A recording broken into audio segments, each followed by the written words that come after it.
ஆர்வலர்கள் அனைவரையும் pass cricket media சார்பாக வருக வருக என அன்போடு வரவேற்கிறேன். ஐபிஎல் போட்டிகள் கோலாகலமாக நடந்து வருகிறது, நாம் அறிந்ததே. புள்ளி பட்டியலை பொறுத்தளவிற்கு பார்த்திங்கன்னா இன்றைக்கி சில மாற்றங்கள் நடந்திருக்கிறது கடந்த போட்டியின் முடிவில். அந்த அடிப்படையில் பார்க்கும்போது ராஜஸ்தான் ராயல்ஸ் அணி 4 மேட்ச் விளாண்டு 4 மேட்ச்லையும் வெற்றி பெற்று 8 புள்ளியில் முதலிடத்துலையும், கேகேஆர் அணி 2ஆம் இடத்துலையும், சிஎஸ்கே அணி 3ஆம் இடத்துலையும், எல்எஸ்ஜி அணி 4ஆம் இடத்துலையும் இதுவரை தக்க வச்சுக்கிட்டு இருக்காங்க.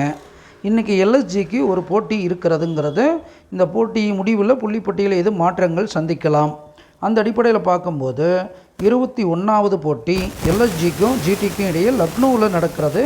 லக்னோ எல்எஸ்ஜிக்கு சாதகம் இருந்த போதிலும் இதற்கு முன்பாக இவங்க 2 பேர் விளையாண்ட விளையாட்டில் 4 போட்டிகளில் ஜிடி 4மே ஜெயிச்சிருக்கு. ஒரு முறை கூட எல்எஸ்ஜி ஜெயிக்கலை. அதுக்கு பழிதீர்க்கும் விதமாக இன்றைய போட்டியில் எல்எஸ்ஜி ஆக்ரோஷம் காட்டுவார்கள். மேட்ச் டே பொறுத்தளவுக்கு பார்த்திங்கன்னா மதியம் 7 விதியன் 1ஆக வருகிறது.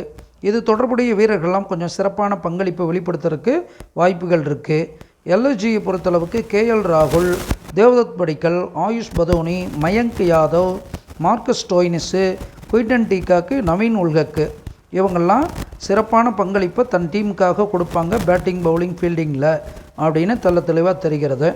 அதே போல் ஜிடியை பொறுத்தளவுக்கு சுப்மன் கில்லு, டேவிட் மில்லர் வந்திருந்தாருன்னா David Miller, Sai Sudharsan, Noor Ahmad, Mohit Sharma, Umesh Yadav, Kane Williamson இவங்கள்லாம் தங்களுடைய அணிக்காக சிறப்பான வெற்றியை தேடித்தரதுக்கு பாடுபடுவாங்கங்கிறத காட்டுது.